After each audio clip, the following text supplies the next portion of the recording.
I'm Denasia Smith. And I'm Austria Lewis.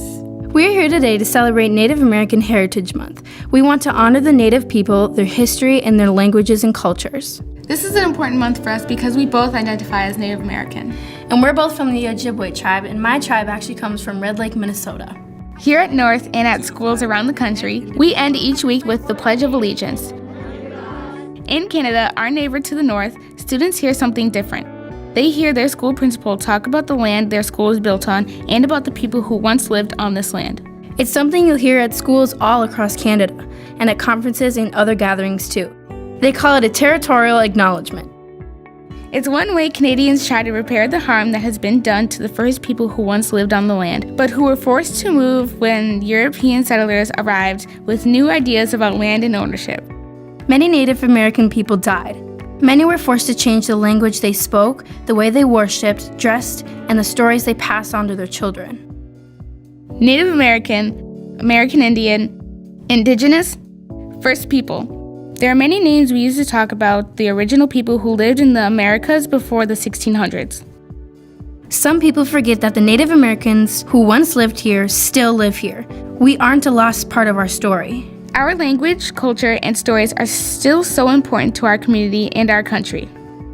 There are communities here in the metro area who work to hold on to the traditions of their ancestors. The University of Minnesota has a program focused on restoring and promoting the importance of American Indians in everyday life. So we'll try to learn something from our Canadian neighbors, and today we'll claim our own territorial acknowledgement.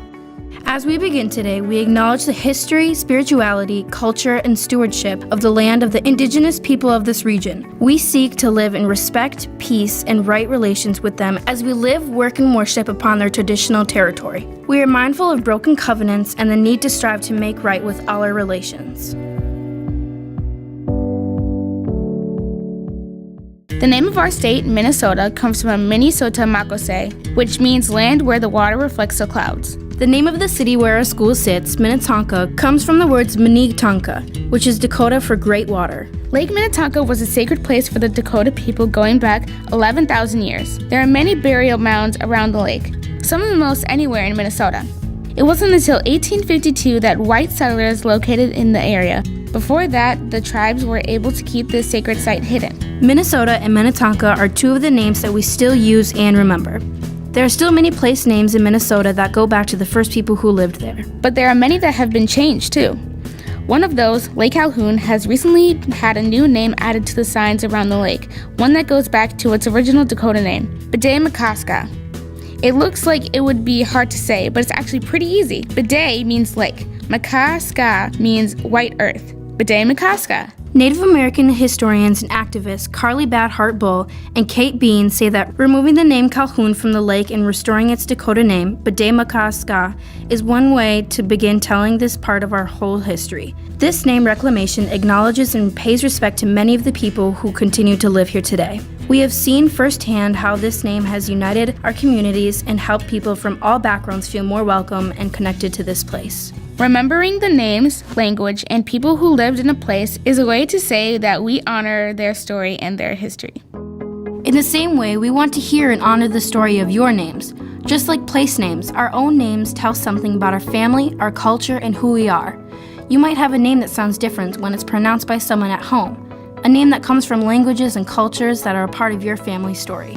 You might have a name that your parents liked or created just for you. Some of you have to correct people all the time when they say your name wrong. Others of you have gotten so used to it you let people create a new name for you. It just feels easier. Some of you have nicknames that feel more real than your given name. Now we'll do a name circle. This is a chance for you to ask people to say your name the way you want it to be said, and a time to commit to pronouncing people's names the way they want it to be said. Names matter. Denasia, do you have a name story? I do. My name story isn't necessarily native, but your name story doesn't have to be. My name story is my mom mixed her name, Denise, with the Russian princess's name, Anastasia, and she got Denasia. How about you, Austria? Well, my name actually comes from my dad's German heritage. Austria is a country right next to Germany, and he always liked that name. Now it's your turn. Circle up and share your names and your stories.